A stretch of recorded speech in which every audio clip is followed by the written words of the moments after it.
सैकड़ों अरबों की कीमत की चंदन की लकड़ी निकाली जा रही थी। तस्कर पुलिस से बचने के लिए जलमार्ग का इस्तेमाल कर रहे थे और फिर पहाड़ों को पार कर रहे थे। वे सैकड़ों बड़े ट्रकों, यहाँ तक कि साइकिलों और जो भी उपलब्ध साधन हो उनका उपयोग कर रहे थे। उनका एक ही उद्देश्य था, इस सोने से भी कीमती हजारों साल पुरानी चंदन की लकड़ी को सुरक्षित बाहर भेजना। यह दुनिया का सबसे बड़ा चंदन का केंद्र था, जहां से लगभग आधी दुनिया की चंदन की लकड़ी निकाली जाती थी। तस्करों के सरगना पुरसिपा ने हजारों अरबों की इस चंदन की लकड़ी को दुनिया भर में तस्करी करके बेचने की योजना बनाई थी। गंजे पुलिस अधिकारी ने महसूस किया कि पुरसिपा ने हाल ही में एक बड़ा कदम उठाने की तैयारी की थी। उसने एक पहाड़ी रास्ते के पास तस्करों के खिलाफ एक जाल बिछाया। एक तस्कर समूह का अहम सदस्य पकड़ा गया। उसने पुरसिपा का नाम लेकर धमकी दी, लेकिन गंजे पुलिस अधिकारी ने उसे अनदेखा कर दिया। उसने ट्रक के ईंधन टैंक पर गोली चला दी, जिससे पूरा ट्रक नीचे घाटी में गिर गया। उसने उस तस्कर नेता को भी घाटी में फेंक दिया और उसकी चीख सुनते हुए उत्साहित हो गया। तस्कर समूह के एक महत्वपूर्ण सदस्य की मौत के बाद सांसद और अन्य बड़े नेता उसके शोक में शामिल हुए। ब्लैक सिस्टर और उसके पति कौवे ने सांसद के सामने यह जताया कि पुरसिपा का यह रवैया समूह के लिए खतरा बन सकता है। बाकी तस्कर नेताओं ने भी उनकी बातों का समर्थन किया, लेकिन सांसद ने चुप्पी साधी और वहां से चला गया। अगले दिन सांसद गंजे पुलिस अधिकारी से मिला। हालांकि गंजे पुलिस अधिकारी का ओहदा सांसद से छोटा था, फिर भी सांसद उसके काम में दखल नहीं दे सकता था। गंजे पुलिस अधिकारी ने साफ कहा कि अगर पुरसिपा खुद आकर माफी मांगेगा तभी वह उसे माफ करेगा। समूह के हितों को देखते हुए सांसद ने पुरसिपा को गंजे पुलिस अधिकारी के सामने माफी मांगने भेजा।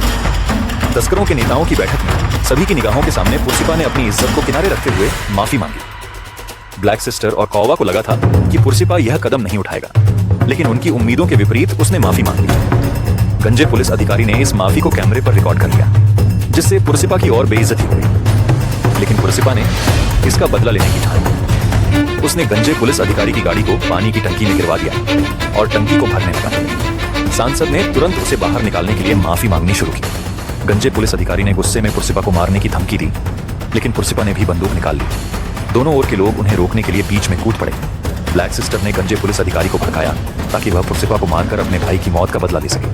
तभी एक अनजाने में एक और आदमी ने यह रहस्य खोल दिया कि पुरसिपा के पास अभी भी 1000 अरब की चंदन की लकड़ी है। यह सुनकर गंजे पुलिस अधिकारी का मन बदल गया। अब वह पहले पुरसिपा को बर्बाद करना चाहता था, फिर उसे मारना। पुरसिपा ने चुनौती दी कि वह उसकी लकड़ी को रोकने की कोशिश कर सकता है। गंजे पुलिस अधिकारी ने जगह जगह चेक पोस्ट लगा दिए, लेकिन पुरसिपा ने भी अपने तरीके से योजना बनाई थी। उसने सूखी नदी के रास्ते से सैकड़ों ट्रकों में चंदन की लकड़ी को बिना पकड़े पार करवा दिया। जब गंजे पुलिस अधिकारी को यह खबर मिली तो उसने सीमा पर कड़ा पहरा लगा दिया। पुरसिपा ने अपने आदमियों को ट्रकों को रोकने भेजा, यहाँ तक कि हाथियों का भी इस्तेमाल किया।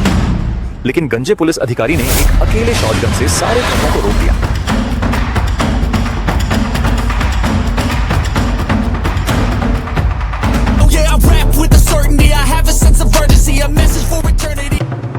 लेकिन यह चंदन की लकड़ी असली नहीं थी, बल्कि यह लकड़ी की सबसे घटिया किस्म है। असली चंदन पहले ही ट्रकों में छिपाकर बाहर भेज दी गई थी। इस मुकाबले में पुरसिपा ने जीत हासिल की। कुछ दिनों बाद त्योहार के मौके पर कुछ गुंडों ने पुरसिपा के सौतेले भाई पर हमला किया। भतीजी ने हमेशा उसे छोटे चाचा के नाम से पुकारा था। पुरसिपा ने बिना सोचे समझे गुंडों को हरा दिया।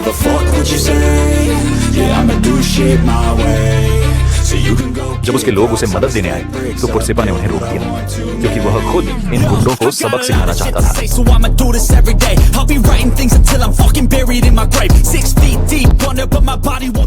इस घटना के बाद कौवा और ब्लैक सिस्टर ने सांसद के साथ मिलकर पुरसिपा को तख्त से हटाने की योजना बनाई।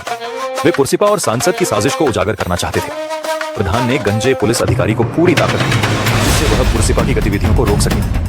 गंजा पुलिस अधिकारी ने समुद्र किनारे जाकर तलाशी ली, लेकिन उसे कुछ भी नहीं मिला। अंततः वह समुद्र में कूद पड़ा और वहां छिपी हुई चंदन की लकड़ी की खेप को देख लिया। तस्कर समूह ने तुरंत जहाजों को भगाने का आदेश दिया। गंजे पुलिस अधिकारी को मछली के जाल में फंसा दिया गया, लेकिन वह इससे निकल आया और उसने अपने आदमियों को उन्हें रोकने का आदेश दिया। लेकिन अब बहुत देर हो चुकी थी। जहाज समुद्र में प्रवेश कर चुके थे।